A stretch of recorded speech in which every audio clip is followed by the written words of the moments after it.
Let's begin with the crunch talks between the nuclear envoys of South Korea and China, coming hot on the heels of last week's U.S. China summit. The two officials agreed to continue sanctions and bring out stronger UN Security Council resolutions if North Korea carries out another nuclear test or an intercontinental ballistic missile launch. Connie Kim reports.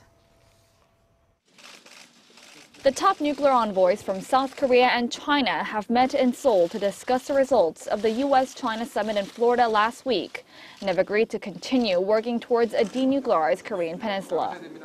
China's special representative for Korean Peninsula affairs, Dawei, did not speak to the press following the 2-hour meeting with his South Korean counterpart Kim Hong Kyun on Monday. But Kim said the two agreed on the urgency of North Korea's nuclear issue.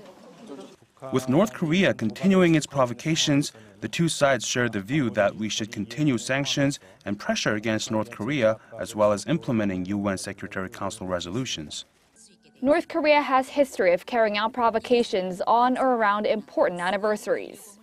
The North's rubber stamp legislature is set to meet on Tuesday, and its founder Kim Il-sung's birthday coming up on Saturday. The fact that Woo is visiting South Korea ahead of those key dates sends a warning to the reclusive regime. The two sides agreed to additional and stronger UN Security Council resolutions if the North carries out a strategic provocation, such as a nuclear test or an intercontinental ballistic missile launch, despite warnings from the international community. Some of the options left to corner North Korea include a limit on sending workers abroad or a complete ban on North Korea coal exports. When it comes to the U.S. missile defense system THAAD, the two sides were apparently unable to make progress.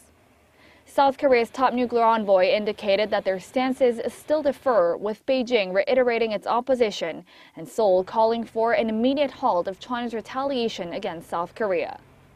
Coming so soon after the meeting of two global superpowers, the South Korean and Chinese envoys meeting gathered a lot of attention, but apparently yielded no major changes on North Korea.